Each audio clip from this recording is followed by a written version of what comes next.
Sawadee Kap. If, and only if you do a job another's way, he or she must take the responsibility. If you do it your way, you must take the responsibility. Okay, well, I'll accept that premise on the surface.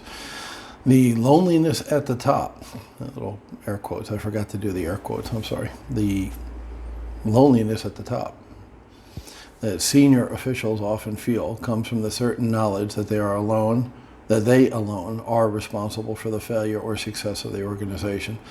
They may share their authority with associates, but not their responsibility. When a sports franchise suffers a losing season, the general manager and the coaches are held responsible. Well, I recall a certain great white Buddha saying that like 3 days ago or something. The general manager and coaches are held responsible. They, not the individual players, are responsible for the failure of the team. The team merely follows orders. Well, like I said when I talked about it, that's somewhat true.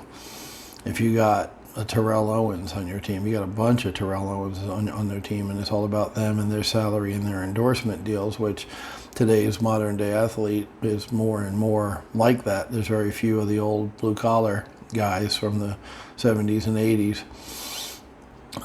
Then it's not really management's fault. You got, I unfortunately was a fan of the Jacksonville Jaguars. Yeah, I know, it sucks, but hey, that was my team. It is what it is. And we had Jalen Ramsey, who was very much about himself, very much about the money. Didn't love the sport, wasn't grateful to be making $20 million a year for playing football.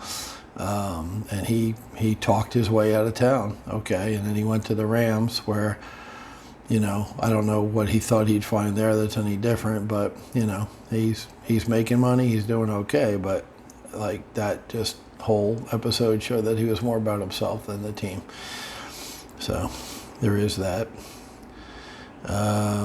When you become the leader, when you set the course, you must accept responsibility for the outcome. That's true. Yeah, you do take the burden. I was talking about the complaint the other day. That's on me, even though I didn't do anything other than hire that dude, 4 years ago or 2021, 5 years ago, because he's an investor and he was a friend of mine. So, yeah, that's responsibility definitely does end at the top if you're a real leader. If you shy away from the responsibility, you're not really a leader and you won't last long in that position. And in my humble opinion, IMHO. Is there emojis or stuff I can do here? 100 accurate, whatever, hashtag truth and all that? No? Okay. So, yes, in my opinion, you're not a leader if you don't take responsibility, whether it's your fault, air quotes, whether it's your fault or not. That's it for today. Allegedly, supposedly, we're closing on the condo today. I'll do a separate video on that. It's been a pain in the ass. We were supposed to close yesterday. Hopefully, we could have closed either day was the way it was, and we didn't close yesterday because of paperwork and regulations and red tape and the typical tie. We'll get around to it when we get around to it. Bear no like.